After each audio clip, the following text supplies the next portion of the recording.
बूढ़ी काकी पार्ट 1।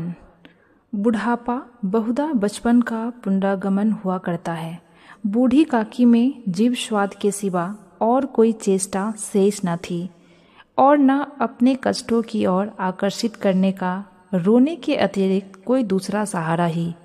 समस्त इंद्रियां, नेत्र, हाथ और पैर जवाब दे चुके थे। पृथ्वी पर पड़ी रहती और घर वाले कोई बात उनकी इच्छा के प्रतिकूल करते। भोजन का समय टल जाता था और उसका परिणाम पूर्ण न होता, अथवा बाजार से कोई वस्तु आती और न मिलती तो वे रोने लगती थी। उनका रोना सिसकना साधारण रोना न था, वे गला फाड़ फाड़ कर रोती थी। उनके पति को स्वर्ग सिधारे कलांतर हो चुका था। बेटे तरुण होकर चल बसे थे। अब एक भतीजा के सिवा और कोई न था। उसी भतीजे के नाम उन्होंने अपनी सारी संपत्ति लिख दी थी। भतीजे ने सारी संपत्ति लिखवाते समय खूब लंबे चौड़े वादे किए, किंतु वे सब वादे केवल कुली डिपो के दलालों के दिखाए हुए शब्दवास थे। यद्यपि उस संपत्ति की वार्षिक आय 150-200 रुपये से कम न थी, तथापि बूढ़ी काकी को पेट भर भोजन भी कठिनाई से मिलता था। इसमें उनके भतीजे पंडित बुद्धिराम का अपराध था अथवा उसकी अर्धांगिनी श्रीमती रूपा का, इसका निर्णय करना सहज नहीं।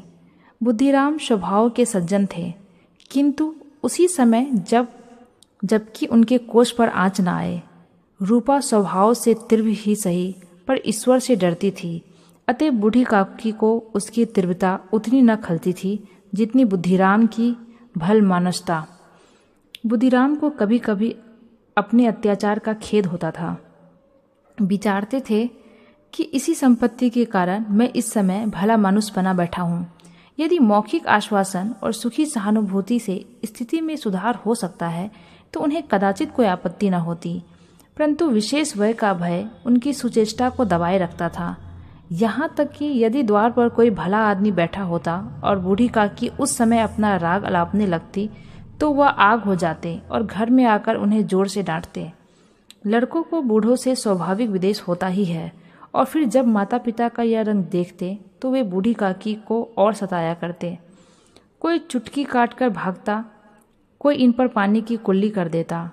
काकी चीख मार कर रोती, परंतु यह बात प्रसिद्ध थी कि वह केवल खाने के लिए ही रोती है, अतएव उनके संताप और आर्तनाद का कोई ध्यान नहीं देता था।